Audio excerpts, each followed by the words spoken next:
Olá, irmãos, como tem passado? Deus abençoe a todos. Nós temos a oportunidade de estar mais uma vez aqui nas chaves do Evangelho.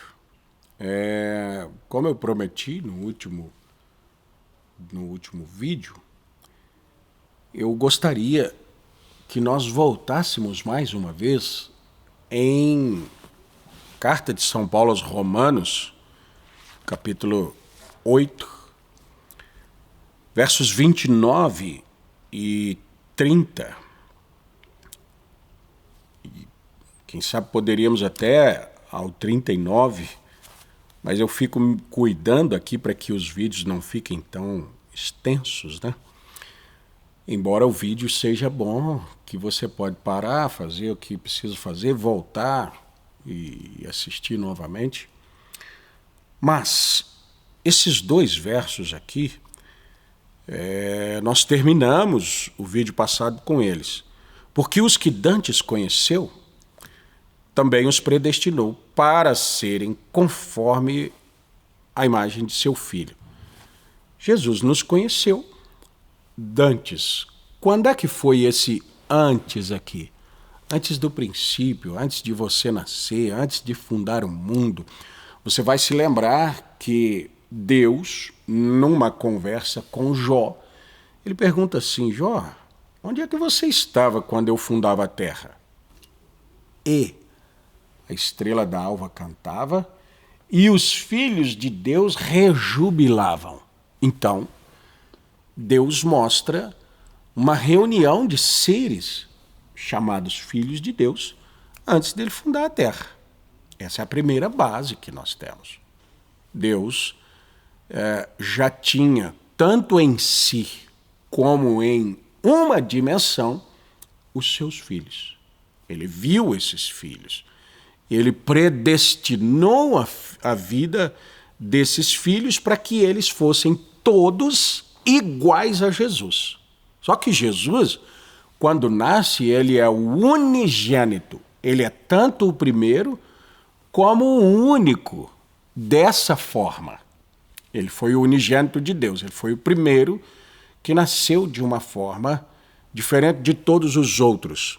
Mas Deus já havia predestinado os outros para se tornarem iguais a ele. Só que ele vem sem pecado. E os outros vêm todos com pecado.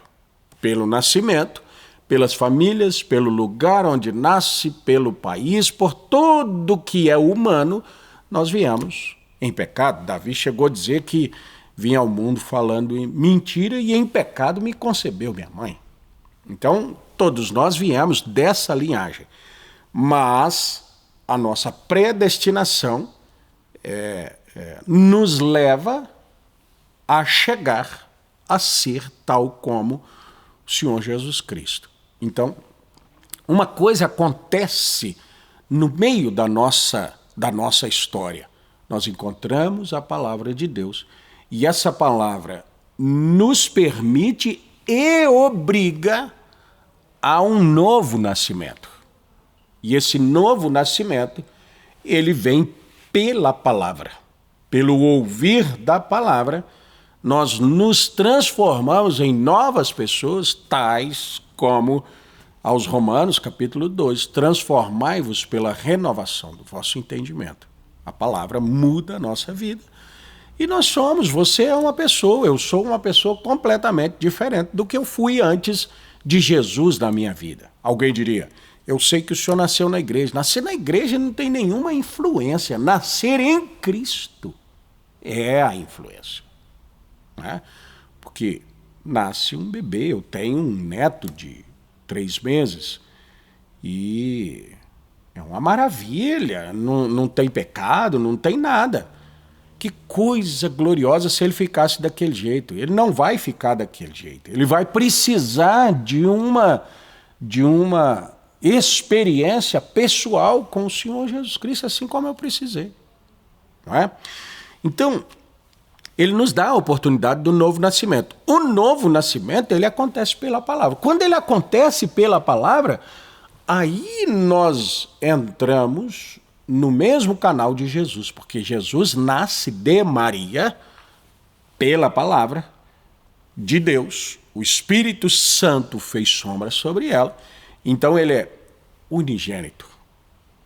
Nós sabemos que os filhos de Israel eram os primogênitos que levavam a herança, a genealogia da família. Agora Jesus é unigênito, único desse jeito, desse gênero, dessa maneira, mas ele é o primeiro, de acordo com Apocalipse. Ele foi o primeiro que Deus estabeleceu para que os outros fossem dessa forma. Então veja, a imagem de seu filho para que ele seja o primogênito entre muitos irmãos. Aos que predestinou, ele predestinou gente corrompida, pecaminosa, suja, a esses também chamou. E aos que chamou, a estes também justificou. Então, olha bem para quem o Senhor está chamando. O que ele precisa fazer? Ele precisa limpar esse povo. Ele precisa dar uma oportunidade de um passado apagado, como nós falamos daquelas 4 mulheres do vídeo passado. História horrorosa. Não, esquece aquela história. Ela foi justificada. Aquela história preguiça acabou. Ah, como assim? Esses dias eu estive conversando com alguém e aquela pessoa estava um tanto quanto arrasada por ter descoberto anos depois da sua vida que o seu pai, um cristão hoje, teve um problema lá atrás. Eu disse, olha, se você não entender a redenção, você jamais aceita a igreja. Me lembro de uma história de um pastor, e isso não é uma história para abonar erros e pecados, mas aquele pastor veio do mundo, casou-se, teve filhos. Quando o filho cresceu, um dia o filho encontrou com um amigo do passado do pai. Aí aquele amigo do pai, ainda mundano, disse, você é filho de fulano? Sou. Rapaz, o seu pai é isso, falou isso, fez aquilo. E contou aquelas histórias que as pessoas acham engraçado contar. Aí esse filho, ele era filho do pastor. Meu Deus, o papai. Chegou em casa destruído assim. O pai estava junto com a mãe e ele começou a falar, pai, eu encontrei fulano de tal e ele disse que o senhor é isso.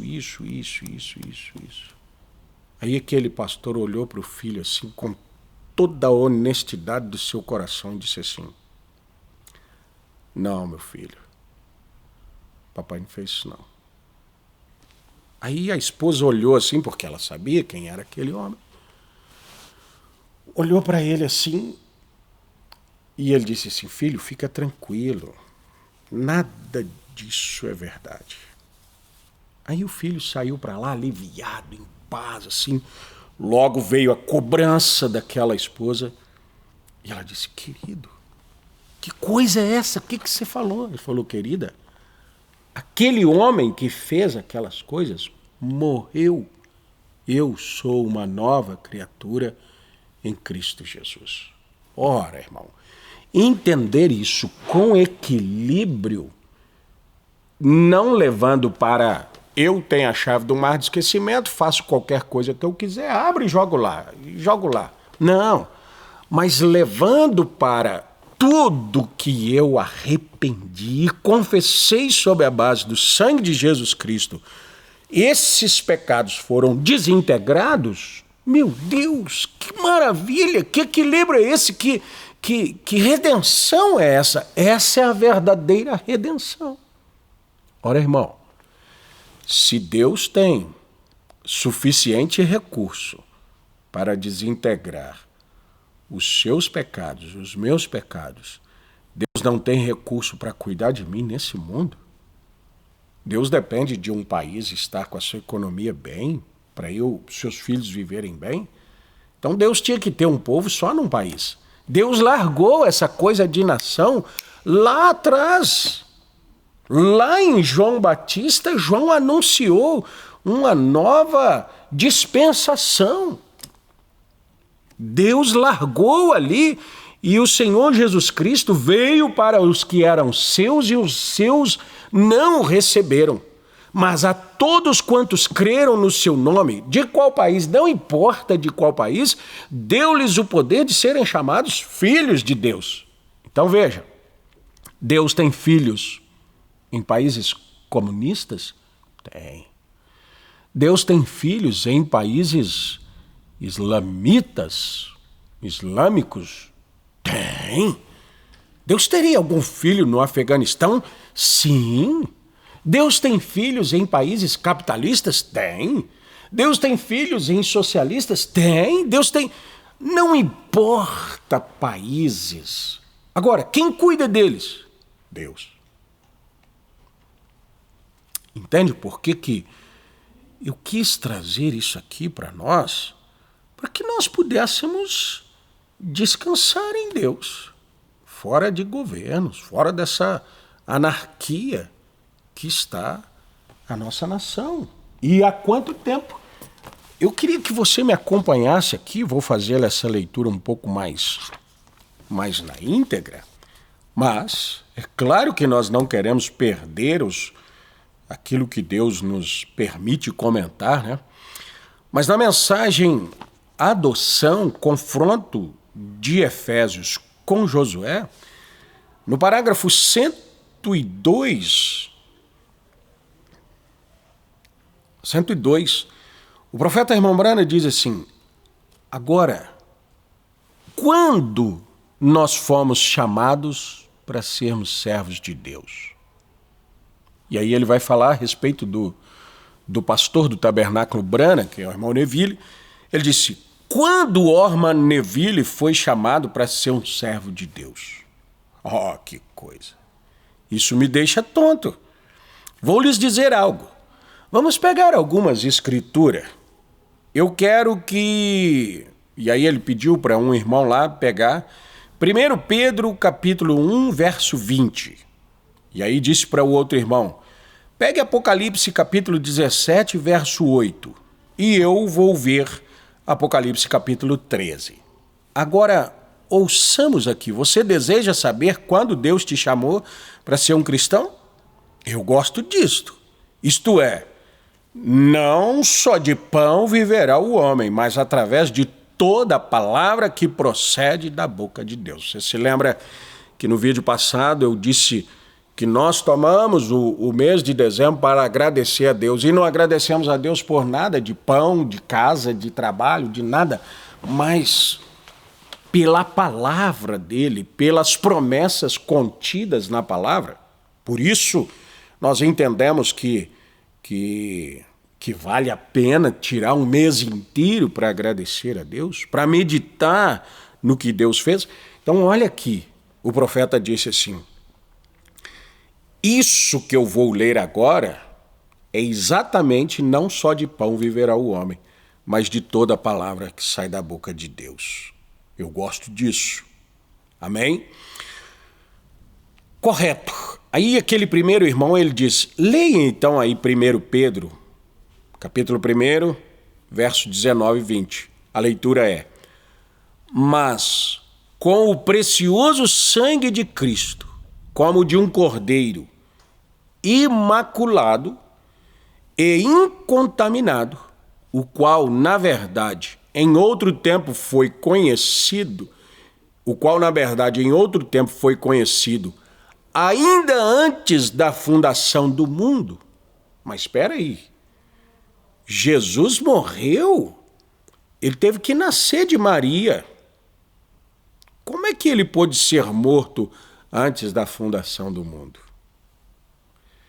Mas manifesto nestes últimos tempos por amor de vós. Então veja, o precioso sangue de Cristo, como de um cordeiro imaculado e incontaminado, o qual, na verdade, em outro tempo foi conhecido antes da fundação do mundo, mas manifestado nestes últimos tempos por amor de vós. Pedro estava escrevendo no seu dia, falando de Jesus que havia vivido há pouco tempo e derramado agora literalmente o sangue ali em Jerusalém, lá no Gólgota. Quando foi ele preordenado? Antes da fundação do mundo. E aí ele pede para o outro irmão, leia Apocalipse 17, verso 8. A besta que vistes foi e já não é, e há de subir do abismo, e irá à perdição. E os homens que habitam na terra, cujos nomes não estão escritos no livro da vida desde a fundação do mundo, se admirarão vendo a besta que era e já não é, mas que virá. Aí você percebe que Deus está falando de coisas de lá de antes e falando de coisas que hão de ser. Antes da fundação do mundo, nós tivemos, ou alguém teve seu nome escrito no livro da vida do Cordeiro. Aqueles que não teve os seus nomes escritos no livro da vida lá antes da fundação do mundo, quando a besta se manifestar e se assumir o seu domínio, esses admirarão, adorarão a besta. É isso que te guarda, é isso que me guarda. Mesmo com todos os erros que nós já tivemos, nossos nomes estavam lá escritos e Deus traz todo um processo de redenção nesses nomes. Não estou falando nem nesses corpos. Deus redime seu nome. Deus redime o que você vai ser. Você vem, mas já nasce. Quando você peca, quando você erra, Deus já está com o sacrifício provido há muito mais tempo do que você tem de desejo de errar. Quem vai ser enganado? Quem será enganado por essa pessoa religiosa como era Saul? Quem era tão semelhante e tão perfeito que enganaria o quê? Os próprios eleitos, se possível. Está bem. Então vamos ler Apocalipse 13, verso 8. Deixa eu ler para vocês. E adoraram a besta todos os que habitam sobre a terra, esses cujos nomes não estão escritos no livro da vida do Cordeiro, que foi morto desde a fundação do mundo. Então veja, nossa vida está escrita. Eu não sei o que vai ser amanhã da minha vida. Na verdade, eu não sei o próximo minuto aqui. Eu penso, eu fiz um compromisso, eu espero que o meu compromisso tenha sido feito dentro da vontade de Deus. Mas se não está na vontade de Deus, meu próximo minuto será completamente diferente do que eu pensei. Agora, se está, vai acontecer tal como Deus me permitiu marcar compromissos, conversar com esse ou com aquele, deitar, dormir. Mas fora disso, eu quando entreguei minha vida ao Senhor Jesus Cristo, eu aceitei Ele cumprir o propósito e o plano dele na minha vida. Em alguns momentos, algumas coisas que eu quero coincidem exatamente com o que Deus quer. Outros momentos não, e aí aquilo que eu quero não importa, eu vou viver o que Deus quer que eu viva. Portanto, se Deus tem esse domínio sobre mim, para me tirar até daquilo que eu penso, daquilo que eu quero, daquilo que eu gosto, Ele também tem obrigações para com a minha vida, para com a sua vida. Ele me sustentará até o fim.